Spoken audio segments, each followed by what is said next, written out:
Life में कुछ तो करना है, पर क्या करना है ये पता नहीं।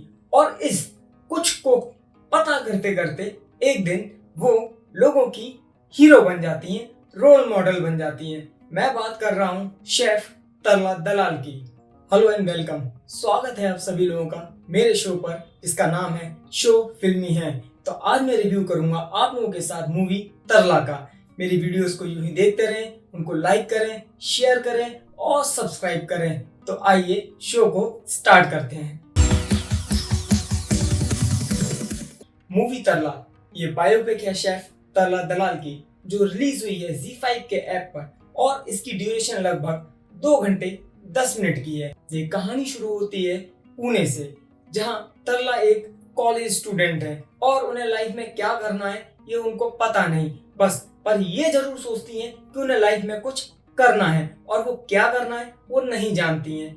उनके लिए शादी का प्रपोजल आता है और वो इस बात से बड़ी डरी रहती हैं कि शादी होने के बाद मैं क्या करूंगी, मुझे क्या करना है। जब लड़का उनको देखने आता है तो एक डिमांड रखी जाती है कि खाना तरला बनाएंगी। जो वो खाना बनाती हैं वो सबको पसंद आता है और उसी खाने के स्वाद से सब लोग उनको पसंद कर लेते हैं।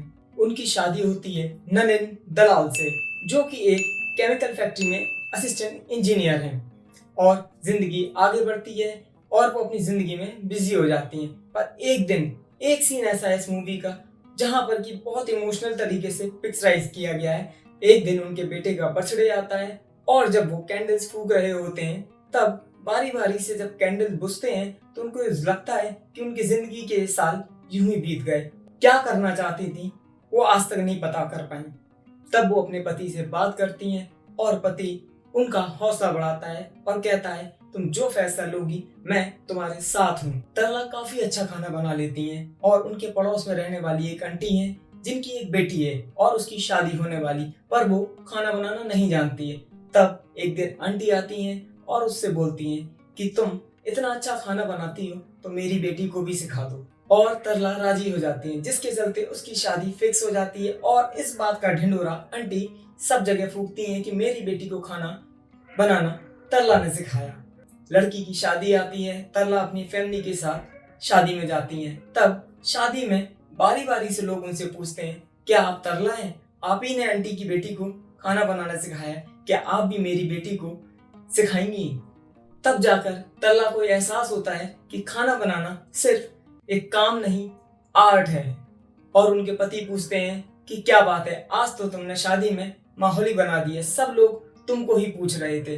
तब तरला उनको बताती हैं कि सारे लोग ये कह रहे थे क्या आप मेरी बेटी को खाना बनाना सिखाएंगी।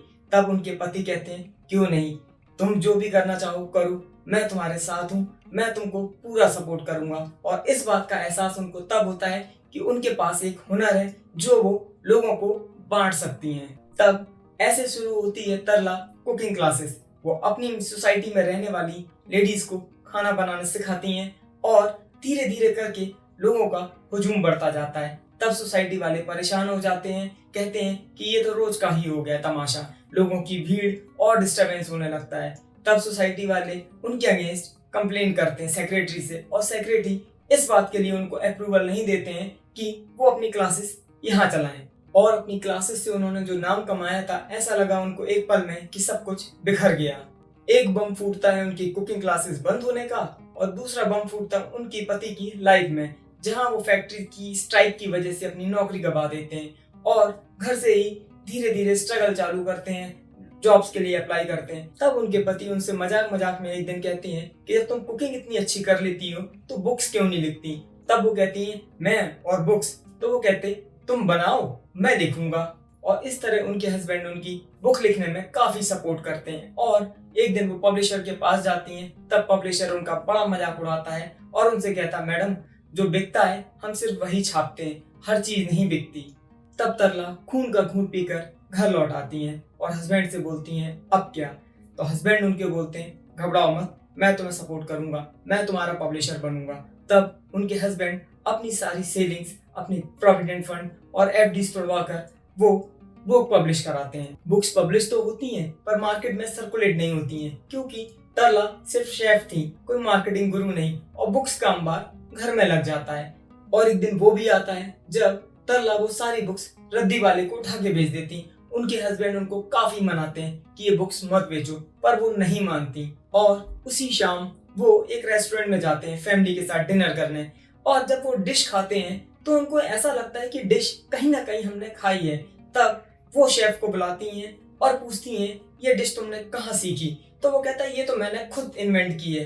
तब वो शेफ में एक थप्पड़ मारती हैं तो शेफ उनके सामने सच बोल देता है कि ये मैंने तरला दलाल जी की बुक से सीखी है। जब वो शेफ को बताती हैं कि मैं ही हूँ तरला दलाल, तो शेफ की खुशी का ठिकाना नहीं रहता है और वो उनसे ऑटोग्राफ मांग बैठता है। सारा परिवार देखकर खुश हो जाता है और उनको इस बात का एहसास होता है कि जब मेरी बनाई हुई डिश इतने बड़े रेस्टोरेंट में चल सकती है तो क्यों नहीं मैं भी कुछ ऐसा ही करूं। और तब उनको ये एहसास होता है कि मैंने किताबें बेचकर गलती की, और वो भागती हैं अपने परिवार के साथ रद्दी वाले के पास पहुंचती हैं और वहां से उससे सारी बुक्स ले लेती हैं। जब वो बुक्स ले रही होती हैं तो रद्दी वाला कहता है आप ये मत ले जाइए, इन बुक्स को लोगों तक पहुंचाने की जिम्मेदारी अब मेरी है। रद्दी वाले की मेहनत रंग लाती है, सारी बुक लोगों के बीच में सर्कुलेट हो जाती हैं और धीरे धीरे करके तरला फेमस हो जाती हैं और उनकी दूसरी बुक भी पब्लिश होती है। और उस इवेंट में उनको एक लेडी नोटिस करती है और तब वो उनको ऑफर देती है क्या आप टीवी के लिए शो करेंगी, कुकिंग शो। और इस तरह तरला एक अपने बड़े कदम की ओर बढ़ती हैं। उनके पति का साथ उनको लोगों के बीच में हीरो बना देता है। एक दिन एक इवेंट में उनके पति के साथ एक ऐसी अनहोनी होती है जिस बात को सुनकर कहीं ना कहीं उनका मेल ईगो हर्ट हो जाता है। इस कुकिंग शो के चलते तरला इतनी बिजी हो जाती हैं कि वो अपने बच्चों और अपने पति को टाइम नहीं दे पाती हैं और कहीं ना कहीं उनके रिश्तों में दूरियां आने लगती हैं। और एक दिन ऐसा आता है तब कि जब उनका बच्चा ही बीमार हो जाता है, तब उनके पति का कहीं ना कहीं मेल ईगो हर्ट होता है और वो उनसे कहीं ना कहीं चाहे अनचाहे जलने लगते हैं और उन्हें ऐसा महसूस होता है कि वो तरला के ऊपर टोटली डिपेंडेंट हो गए हैं। वो इस बात की खुले तौर पर शिकायत नहीं करते हैं, पर कहीं ना कहीं वो ये जताते हैं कि वो तरला जो कर रहे हैं गलत कर रहे हैं। एक दिन वो भी आता है कि जब वो तरला को ये जता देते हैं कि तुम जो कर रही हो वो गलत है और फाइनल डिसीजन तुम्हारा है, अब तुम जो चाहो वो करो, मैं फिर भी तुम्हारे साथ हूँ। तरला के हस्बैंड जॉब पाने के लिए ऑफिसों के चक्कर काट रहे होते हैं, जगह जगह इंटरव्यू दे रहे होते हैं और इसी दौरान एक जगह उनका सिलेक्शन हो जाता है और उनका फाइनल इंटरव्यू होना होता है। तब तरला से वो कहते हैं क्या आज तुम घर पर रुक जाओगी। तरला कहती है मैं बहुत बिजी हूँ, आज मेरा फाइनल शूट है। तब वो घर पर रुक जाते हैं और अपने इंटरव्यू को उन्हें पोस्टपोन करना पड़ता है। जब अगले दिन वो ऑफिस जाते हैं तो सीईओ उनसे कहता है भाई ऐसा आप क्या कर रहे थे कि जो कि आपने अपना इंटरव्यू भी छोड़ दिया। तब वो कंपनी के सीईओ को कई बार सच बताने की कोशिश करते हैं कि बच्चे की तबीयत खराब थी और वाइफ घर पर नहीं थी तो मुझे ही रुकना पड़ा, मजबूर था मैं सर। नलिन की बातें सुनकर कंपनी के सीईओ को लगता है कि ये शायद एक्सक्यूजेस दे रहे हैं और वो उनसे पूछ ही बैठते हैं कि तुम्हारी वाइफ ऐसा क्या करती हैं कि जो तुमने अपना इंटरव्यू छोड़ दिया। और तब वो उनको बताता है कि मेरी वाइफ कुकिंग शो की तैयारी कर रही हैं। और सीईओ उनसे चौंक कर पूछ बैठता है क्या तुम्हारी वाइफ तरला है। तो वो कहता हाँ। तब कंपनी का सीईओ तरला का नाम सुनकर खुश हो जाता है और कहता है कि तरला तो शेफ है ही, पर आप भी एक हीरो हैं। हर कामयाब आदमी के पीछे एक औरत का हाथ होता है, ये तो सब जानते हैं, पर बहुत ही कम लोग जानते हैं कि हर कामयाब औरत के पीछे भी उसके परिवार और आदमी का हाथ होता है। और वो हीरो आप हैं जिन्होंने इतना सपोर्ट किया कि आज वो इस मुकाम पे पहुंच पाई हैं और इस मुकाम के वजह से आप भी एक कहीं ना कहीं हीरो हैं। और बॉस उनको जॉब के लिए ऑफर करता है, कहता है मुझे अपने कंपनी में आप जैसे ही हीरोज की जरूरत है। और कहीं ना कहीं तब उनके हस्बैंड को ये गिल्ट फील होता है कि मैंने अपनी वाइफ को पूरी तरीके से सपोर्ट नहीं किया, जाने अनचाहे कहीं ना कहीं मैं उससे जलने लगा था, मैं सिर्फ अपने बारे में सोचने लगा था। जलन वाली गिल्ट को लेकर वो घर पहुंचते हैं और तरला को देखते हैं कि वो मायूस खड़ी हैं। वो तरला से पूछते हैं कि क्या हुआ।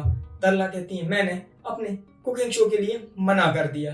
तब उनके हस्बैंड कहते हैं तुम ऐसा नहीं कर सकती हैं और उनके हाथ में उनके फैंस के लेटर देते हैं। तो वो बोलती हैं अब मुझे इनकी जरूरत नहीं और वो उनको एक एक करके लेटर्स पढ़ के सुनाने लगते हैं। तो वो कहती हैं मुझे नहीं सुनना और मैं इंटरेस्टेड नहीं हूँ। तो वो कहते हैं एक लेटर और भी है जो एक मर्द ने भेजा है और उस लेटर के कुछ इमोशनल डायलॉग्स इतने अच्छे हैं कि आप कहीं ना कहीं सुनकर खुश हो जाएंगे। वो तरला को ये एहसास दिलाते हैं कि मैं कहीं ना कहीं गलत था और जो मैं तुम्हें पूरी तरीके से सपोर्ट नहीं कर पाया। वो कहते हैं तुम जो चाहो करो, मैं तुम्हारे साथ हूँ और हमेशा खड़ा रहूंगा। और एक दिन वो भी आता है जब तरला का कुकिंग शो ऑन एयर होता है और वो सेलिब्रिटी बन जाती हैं, कामयाबी की एक नई बुलंदी को छूती हैं, लोगों की इंस्पिरेशन बनती हैं और कई लोगों के लिए रोल मॉडल। ये तो थी फिल्म की कहानी और अब बात करते हैं दूसरे पहलुओं पर। फिल्म में तरला का रोल निभाया है हुमा कुरैशी ने और उनके पति का रोल निभाया है शारिक हाशमी ने। फिल्म के डायरेक्टर हैं पीयूष गुप्ता, जो कि इस फिल्म के राइटर भी हैं, और फिल्म को प्रोड्यूस किया है अश्वनी अय्यर तिवारी और नीतेश तिवारी ने। नीतेश तिवारी वही डायरेक्टर हैं जिन्होंने दंगल और छिछोरे जैसी कामयाब मूवी हमको दी हैं।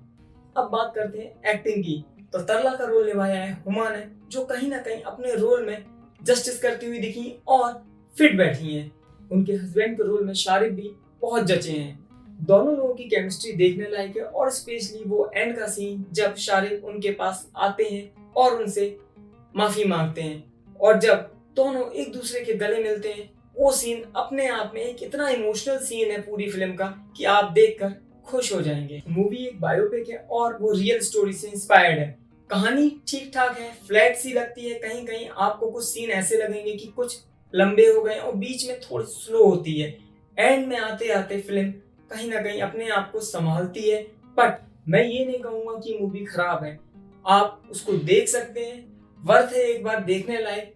हाँ, ये कंटेम्प्रेरी मास ऑडियंस के लिए नहीं बनी है, ये मूवी स्पेशली अपनी टारगेट ऑडियंस के लिए बनी, इसीलिए प्रोड्यूसर्स ने अपनी मूवी को OTT प्लेटफॉर्म पर रिलीज करना ज्यादा सेफ समझा और वो ठीक भी था, क्योंकि शायद ये कमर्शियली थिएटर्स में लगती तो इतनी नहीं चलती और लोगों को शायद उतनी पसंद ना आती। मूवी बायोपिक तो है, पर ये कहीं ना कहीं एक स्ट्रॉन्ग मैसेज जरूर डिलीवर करने की कोशिश करती है और उसमें कुछ हद तक कामयाब भी होती है कि कुछ तो करना है, क्या करना है ये पता नहीं, पर आप कुछ करते रहिए। और कहीं ना कहीं इसमें ये जरूर बताया है हमें लेडीज को कभी कम नहीं समझना चाहिए। वो कब किस मुकाम पे पहुंच जाएं ये कोई नहीं जानता, तो उनका आप कहीं ना कहीं सपोर्ट सिस्टम बने, उनके हीरो बने, उनको सपोर्ट करें। तो ये था आज का रिव्यू। प्लीज मेरे वीडियोस को यूं ही देखते रहें, उनको लाइक करें, शेयर करें, सब्सक्राइब करें। Good bye, take care.